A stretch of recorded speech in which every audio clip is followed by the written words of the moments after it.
Oh, Ustaz. Padahal yang mau kita bilang, wudukan saya mau salat duha.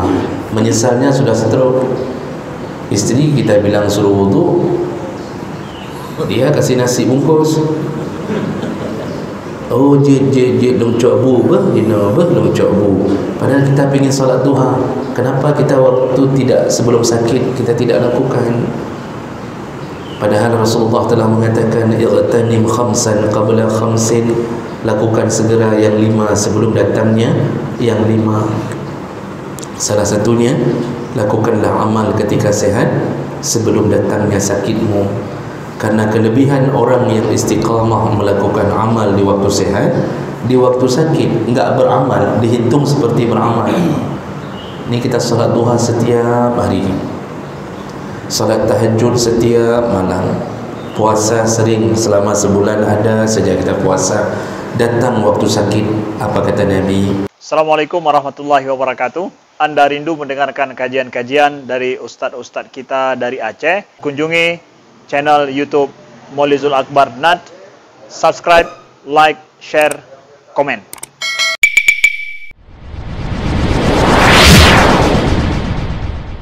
Assalamualaikum warahmatullahi wabarakatuh. Innal hamdalillah nasta'inuhu wa nastaghfiruh wa na'udzu bihi min shururi anfusina wa min sayyiati a'malina. من يهده الله فلا مضل له ومن يضلل فلا هادي له. أشهد أن لا إله إلا الله وحده لا شريك له وأشهد أن محمدا عبده ورسوله الكريم. اللهم صل وسلم على نبينا وسيدنا المصطفى محمد وعلى آله وأصحابه أجمعين. أما بعد، رب اشرح لي صدري ويسر لي أمري واحلل عقدة من لساني يفقهوا قولي. Segala puji bagi Allah, kemudian salawat dan salam pada Rasulullah, pada keluarga dan seluruh sahabat-sahabatnya.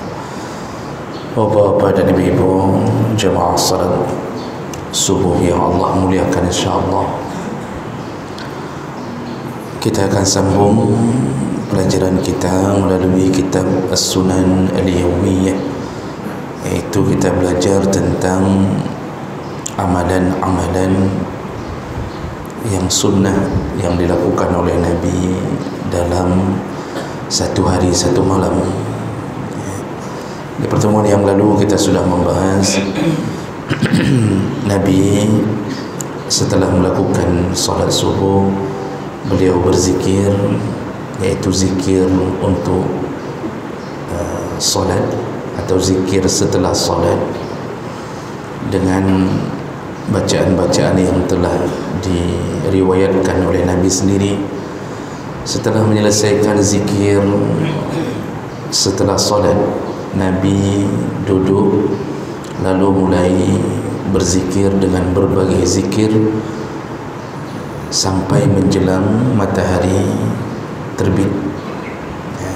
Jadi itu bukan lagi zikir yang setelah solat, tapi zikir pagi dan sore. Jadi Nabi sengaja menunggu terbitnya matahari.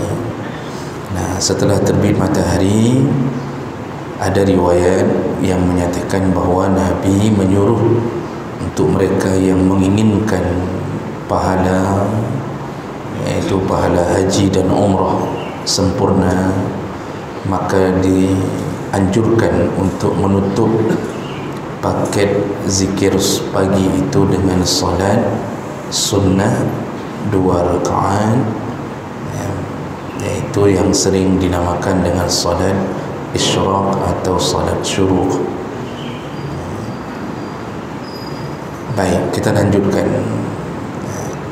berikutnya. Apalagi yang dilakukan oleh Nabi?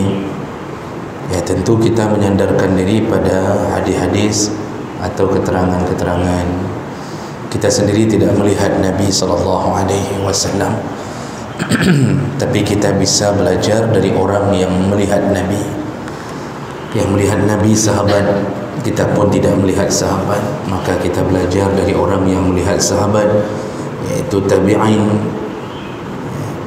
Ternyata kita pun tidak melihat tabi'in, maka kita belajar dari orang yang melihat tabi'in, yaitu tabi'in, dan seterusnya sampai ke sisi para ulama mujtahid, lalu kemudian sampailah ke ulama secara umum.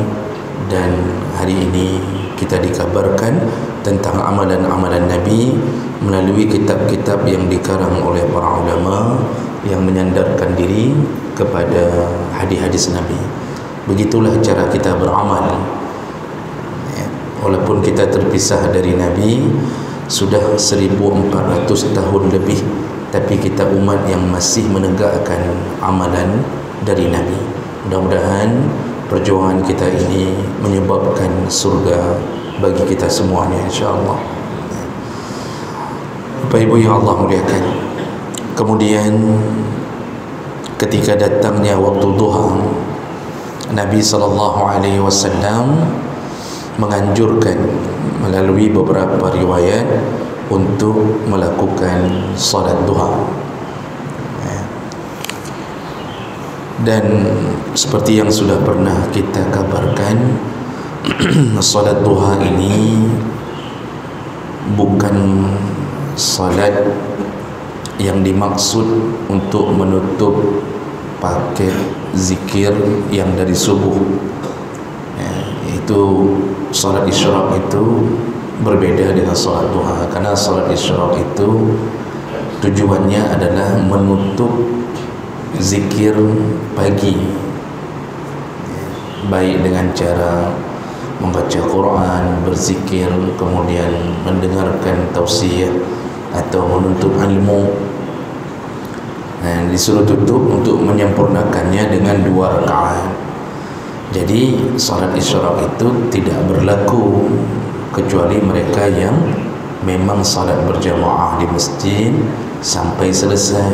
Di situ baru dianggap telah melakukan satu paket yang Nabi menjanjikan pahala seperti orang melakukan haji dan umrah. Bukan seperti orang pulang haji dan umrah, seperti orang melakukan haji dan umrah. Jadi walaupun setiap subuh kita tidak dapat gelar haji dengan salat isyraq. Nah, sedangkan salat duha itu salat yang berbeda. Dia berdiri sendiri, bukan menempel pada salat isyraq.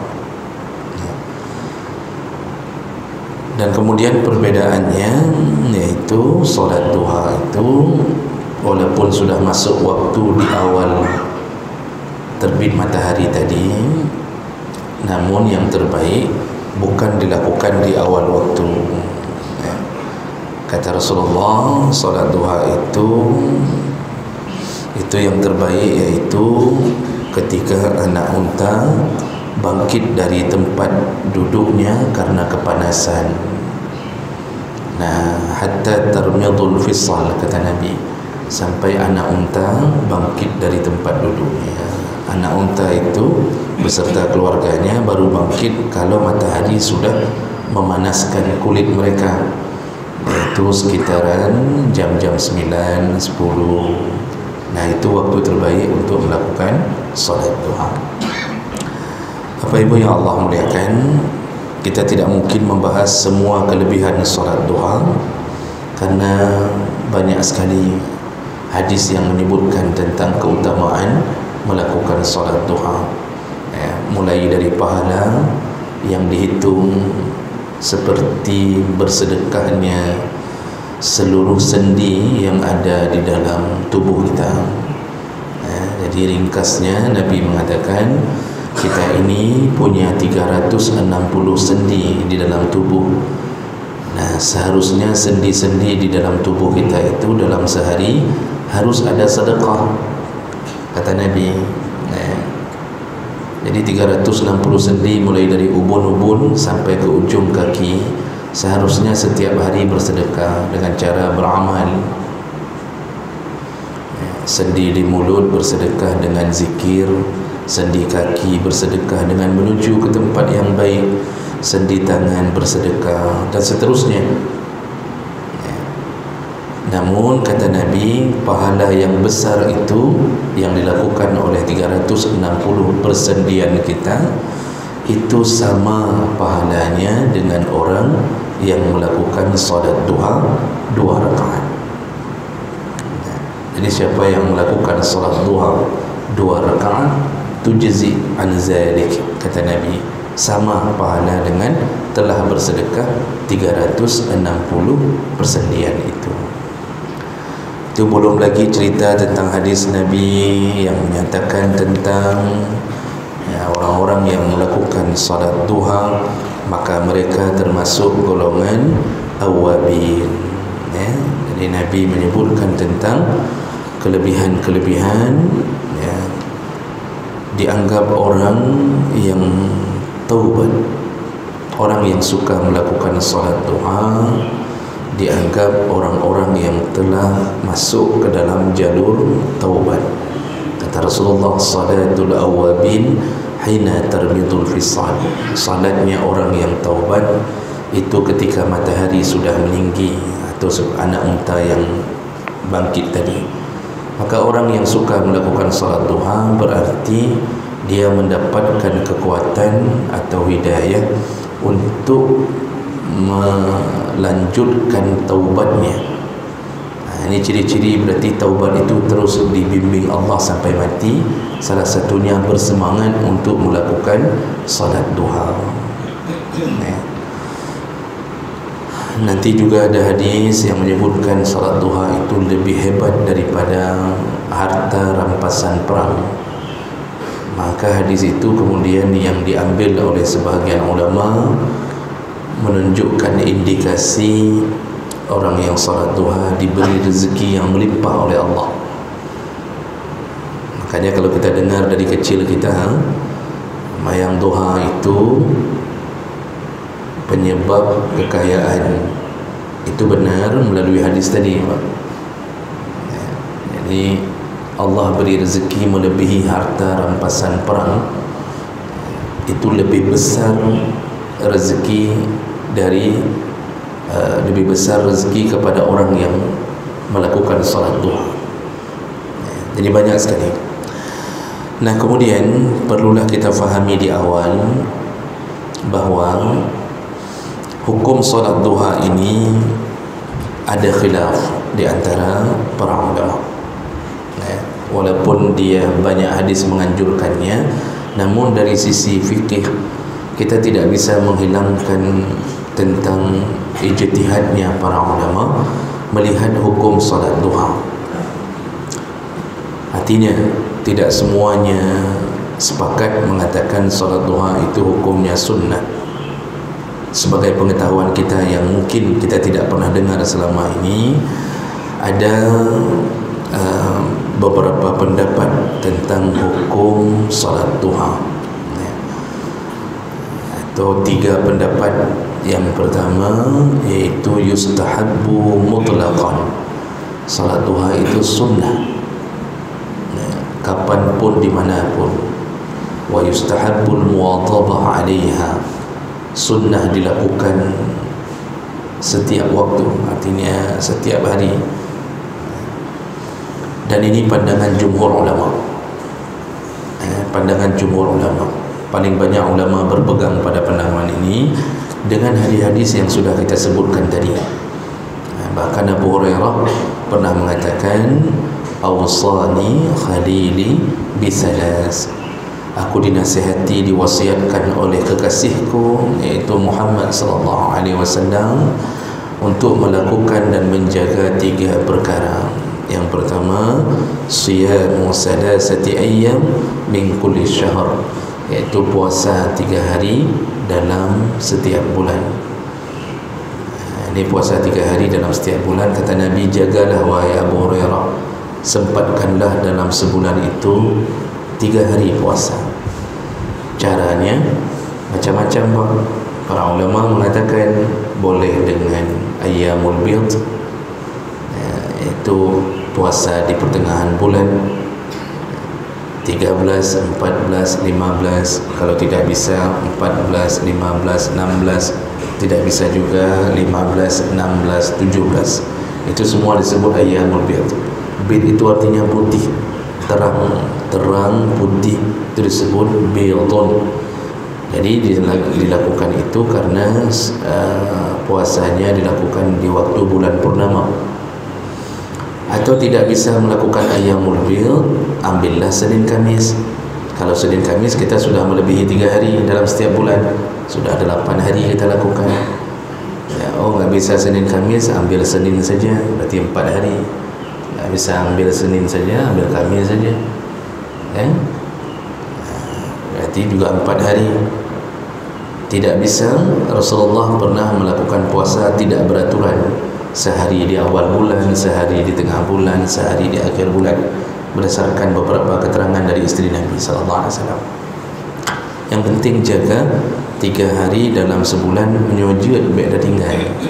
Ini umur kita tidak menentu. Meninggal tidak mesti wajib putih rambut. Banyak hari ini yang meninggal sebelum memutih rambut. Selama Allah masih beri umur, maka beramallah sekuat mungkin, karena itu andalan kita yang paling setia ketika kita masuk ke alam barzakh. Jadi di alam barzakh teman kita itu yang paling setia amal. Istri kita sudah kahwin lagi, kalau ada yang lamar. Anak kita sudah punya papa yang baru, seminggu dia sudah tidak teringat lagi, dia sudah sibuk dengan lato-lato. Mobil kita direntalkan orang, bahkan mobil kita dipakai oleh suami istri kita yang baru. Fasilitas rumah ditinggali oleh suami dari istri kita yang baru. Bahkan mungkin istri kita lebih mencintai suami barunya daripada kita. Jadi jangan terlalu berandai-andai kita ini diingat terus-terusan. Tidak. Di kantor kita pun tidak dibicarakan lagi, Pak. Pertama, 3 hari pertama nama kita disebut, alangkah baiknya. Atau ada yang menyebut alangkah palihnya. 3 hari disebut-sebut, kemudian tidak lagi diingat. Teman-teman kita yang minum 1 kedai kopi, malam pertama pun sudah tidak ingat lagi. Jadi jangan terlalu berangan-angan kita akan dikenang sepanjang masa. Presiden pun tidak dikenang sepanjang masa, kecuali kita meninggalkan ilmu yang bermanfaat. Itu baru kita dikenal sepanjang masa.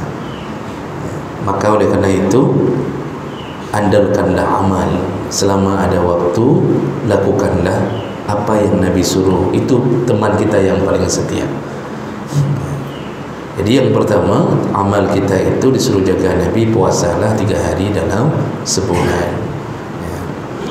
Yang kedua, kata Abu Hurairah, wasiat Nabi, wa raka'atai ad-duha. Salatlah duha 2 rakaat setiap hari, kata Nabi. Ini hadis yang menguatkan tentang adanya kesunahan melakukan salat duha. Kemudian an utira qabla an arqud, jagalah witir setiap malam sebelum tidur. Ini witir ni amal yang besar pahalanya, tapi sering ditinggalkan.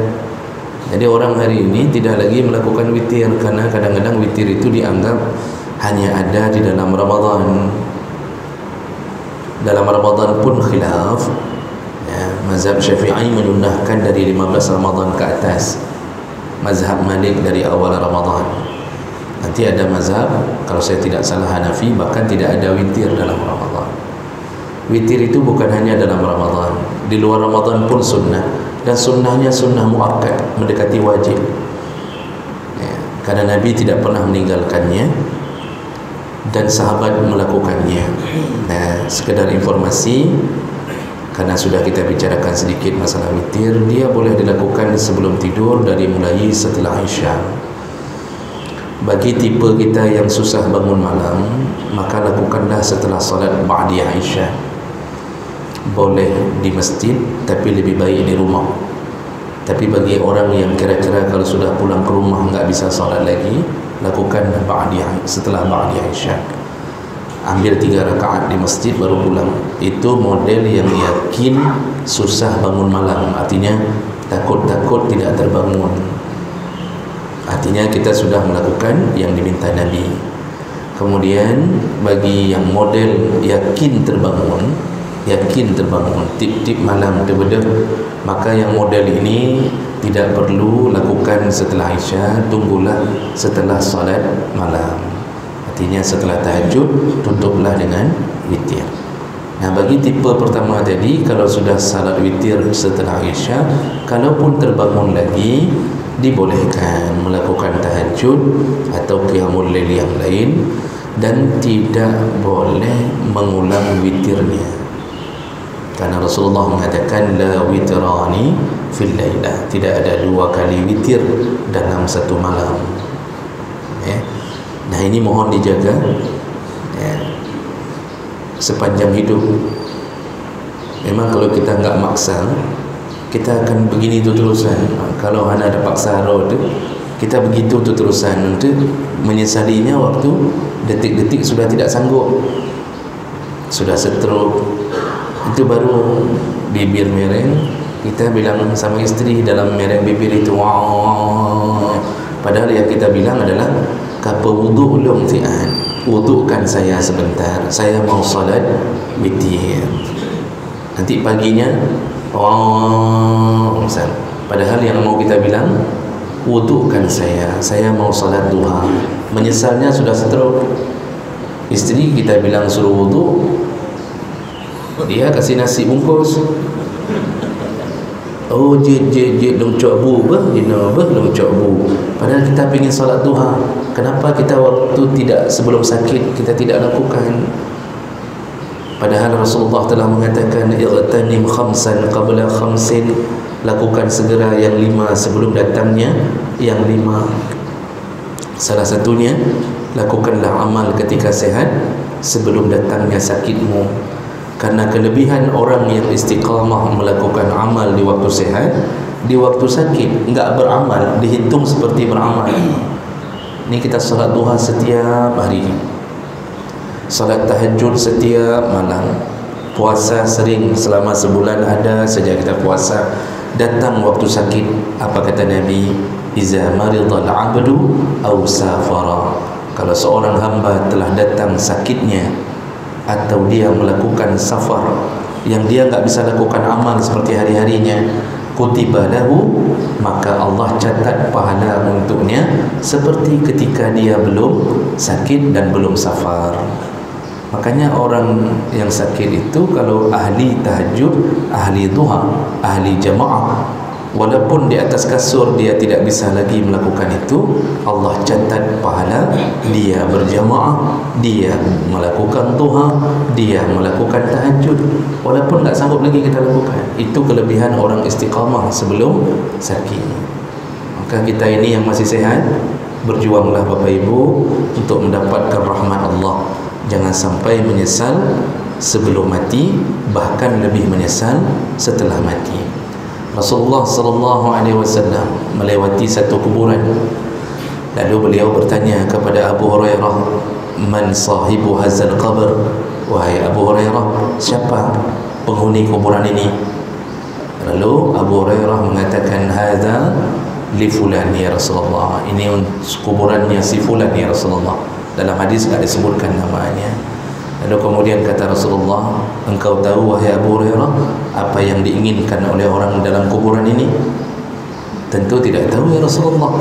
Lalu Rasulullah mengatakan, orang di dalam kubur ini sekarang ini dia menginginkan untuk kembali ke dunia melakukan salat 2 rakaat, dan keinginan itu melebihi daripada semua kesenangan yang sekarang kita dapatkan di atas dunia.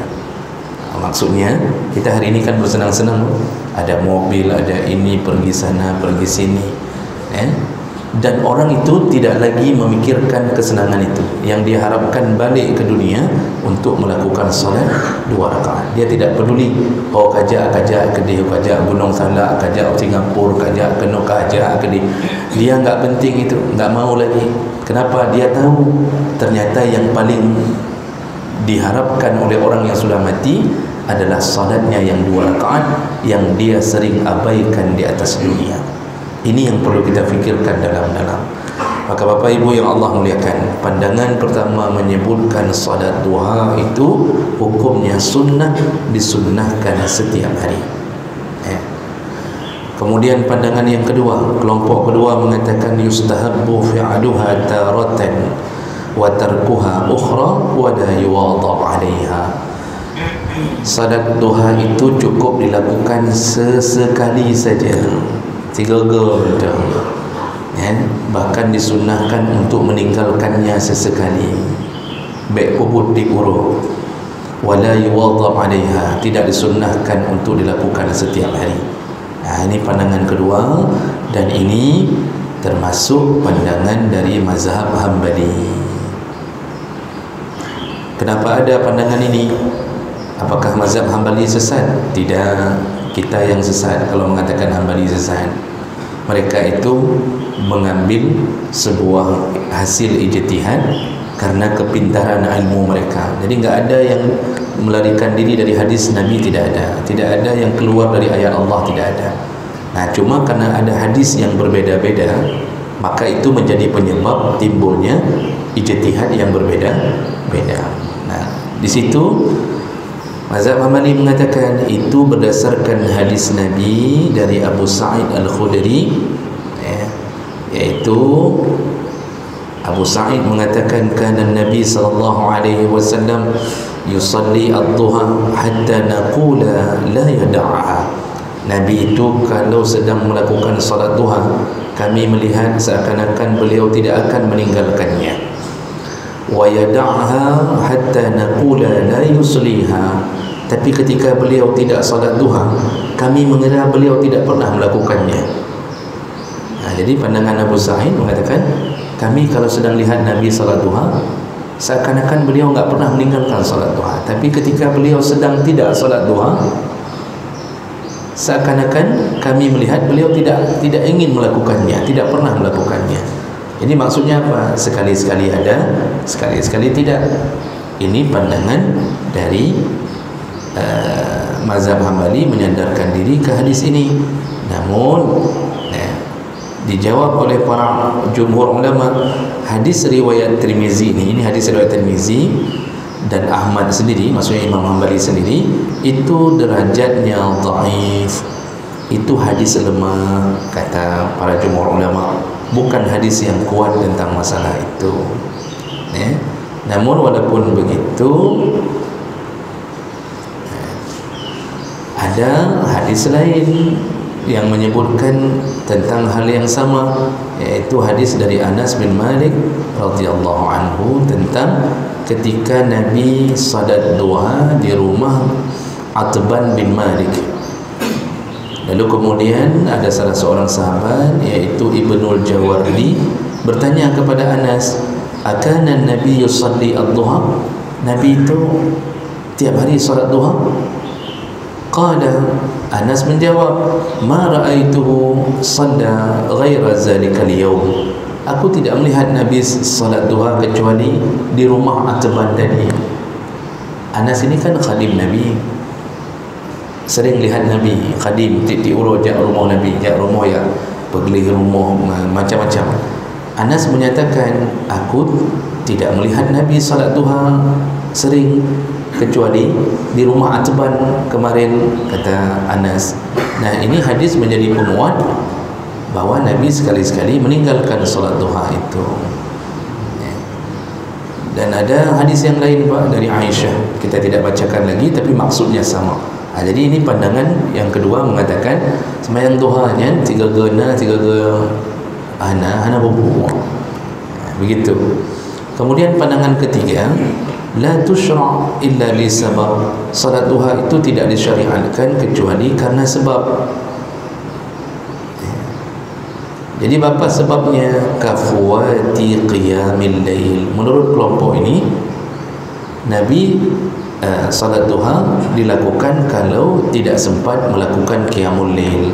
Karena memang ada hadis yang menyatakan Nabi kalau kehilangan qiyamul lail karena tertidur, Nabi kan manusia biasa, pernah ada beberapa hadis Nabi luput. Maka kita ini kadang-kadang ngeruh deui itu Pak. Jadi sekali-sekali kalau ustaz tidak datang pengajian, berarti mengikuti Nabi itu ke mana dengan Bena Suzan yang aja kebul ustaznya cara pegah segala macam. Hai Nabi dengar dia kata. Nabi pun tertidur sekali-sekali. Jadi makanya ustaz-ustaz hampir ada saja kejadian. Tapi kalau sudah setiap subuh enggak pernah datang, jangan ustaz ni yang ke ni kan. Jadi ada hadis yang menyebutkan Nabi ketika kehilangan solat tahajud, beliau mengganti di waktu duha 12 rakaat. Jadi kelompok ini mengatakan bahawa Nabi itu melakukan solat duha ya ketika terjadi sesuatu saja. Selain itu beliau jarang melakukan solat duha. Nah, ini namanya ijtihad. Ijtihad itu tidak ada yang salah. Semuanya benar di sisi Allah. Yang salah berpendapat satu pahala, yang benar berdapatnya artinya sesuai dengan keinginan Allah 2 pahalanya. Nah di sini setelah diungkapkan dengan jujur tentang pandangan-pandangan tentang solat duha, baru diambil kesimpulan bahawa pandangan yang paling kuat adalah yang dikabarkan oleh jumhur ulama karena banyaknya hadis yang mendukung adanya solat duha setiap hari. Jadi kalau begitu kita bersandar pada pandangan ini, lakukanlah solat duha setiap hari. Bapak Ibu yang Allah muliakan, waktu terbaik seperti yang disebutkan tadi yaitu ketika matahari sudah meninggi, jam-jam 9, jam-jam 10, lakukanlah. Lebih bagus lakukan 2 rakaat setiap hari, itu lebih dicintai Allah daripada 8 rakaat atau 12 rakaat tapi 2 tahun sekali. Lebih baik dipuro 2 rakaat. Kalau bisa lebih, alhamdulillah. Berapa jumlah rakaat duha? Sekurang-kurangnya 2 rakaat, sebanyak-banyaknya la hadda li aktsariha, tidak ada batasan, namun kebiasaannya Nabi melakukan paling banyak sama ni rakaat, 8 rakaat. Berarti 8 rakaat sudah okey. 8 rakaat mendeng tak akan kan? 8 rakaat sudah bagus itu. Dia orang akan mengatakan nian pi ka kutim 2 rakaat, apa nak pegah 8 rakaat. Begitulah Bapak Ibu, ini amalan yang dianjurkan Nabi menjelang solat zuhur.